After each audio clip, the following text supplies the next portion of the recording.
Hello everyone, so in my last video I mentioned that ceremonial swords can be better than burial armor if a certain percentage is earned. The process of forging ceremonial swords requires you to recreate a copy of the sword design from a plan given, and based on the quality of the sword made, smithing experience is awarded. The higher the percentage means more experience, and a perfect score of 100% gives an additional 20% bonus added on top. Now I'm going to show how to forge ceremonial swords, so perfecting one should be easy and cost effective.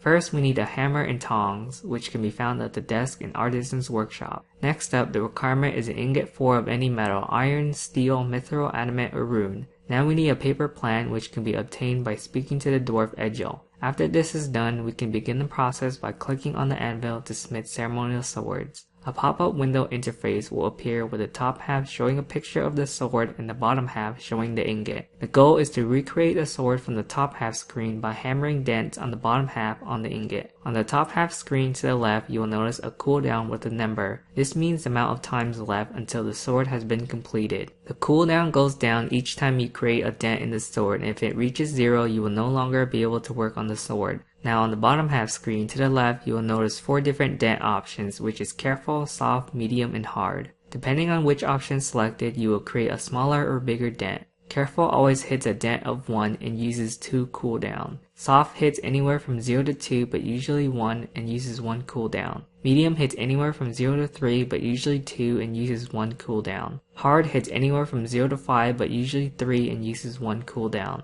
Now if we look at the top half screen of the sword, you can see numbers all around the sides. The goal is to create the same number of dents on the bottom half screen as seen from the top. The easiest way to start is by selecting hard dent and going around the sides of the sword, hitting anything that has a number 4 or higher once. Reason for hitting hard is because the range can hit from 0 to 5 but typically 3, so we want to hit around that area and try not to overdent the sword. Once that is complete, select medium dent and go around the sides of the sword, hitting anything that has the numbers 2 and 3. We want to use medium dent for this because the range can hit from 0 to 3 but typically 2, and the numbers 2 and 3 fall in that range. After doing this, select small dent and go around the sides of the sword, hitting anything that has a number 1 once. Even though small dent can hit anywhere from 0 to 2, we want to use this instead of careful is because small dent uses 1 cooldown while careful uses 2 cooldown. We want to try to minimize the amount of cooldown used and only use careful when necessary under certain conditions. The only time careful dent should be used is on the tip of the sword and when all sides have been fully completed. After going around hitting all the sides of the sword with different dent levels once, we want to complete the sword by finishing up anything left over that does not match the top half screen.